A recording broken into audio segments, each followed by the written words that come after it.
Ang dami tao. Wala akong pakialam. Like mo. Daig ka rin. Sugar mommy. Sugar mommy? Yeah, that's the right term.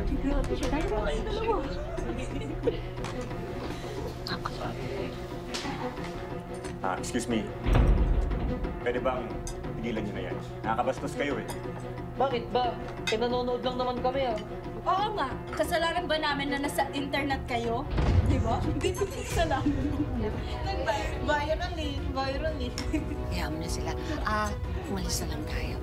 Waiter, bill, please. Kayo nga Kanina pa kayo naglalandian ng sugar mommy mo. Pinahayaan naman namin kayo Sweet.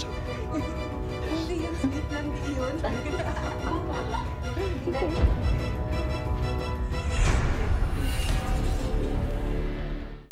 Ganda, no? Ganda, no? Hoy! Yabang mo Ano? Ha? Buka nga, yabang mo Bastos kayo eh! Bakit? Yabang mo Pinawag yung sugar mommy mo, ano?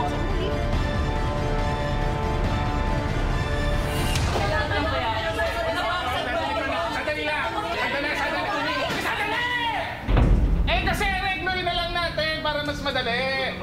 Di ba? Hindi. Bayaran nila sa cellphone ko. Hindi kami papayag. Binastos nila yung girlfriend ko. Ide-demanda namin kayo. Demanda? Oo! Di mag-demandahan tayo, ha? Okay na sandali Bakit? Magkano ba kasi yung cellphone na yan? 15,000.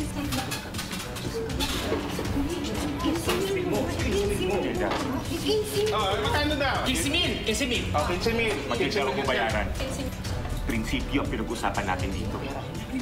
Now we're talking about principle. Mas mahal pa yung oras ko kesa sa prinsipyong sinasabi mo.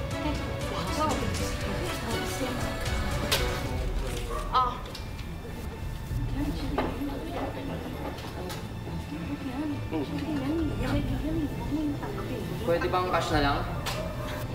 Ikaw na nga yung binayaran, choosy ka pa. Wala nga kaming valid ID So, kasalanan ko ba na isa kayong mga dukha na wala kayong bank account na paglagay ng cellphone kaya hindi para makapag-encash? Ha?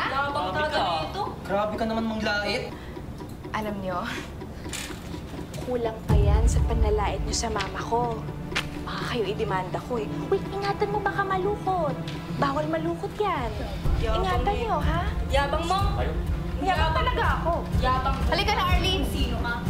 At least maganda ako. Hoy! Ma, halika na, ma! Inareglo na, di ba?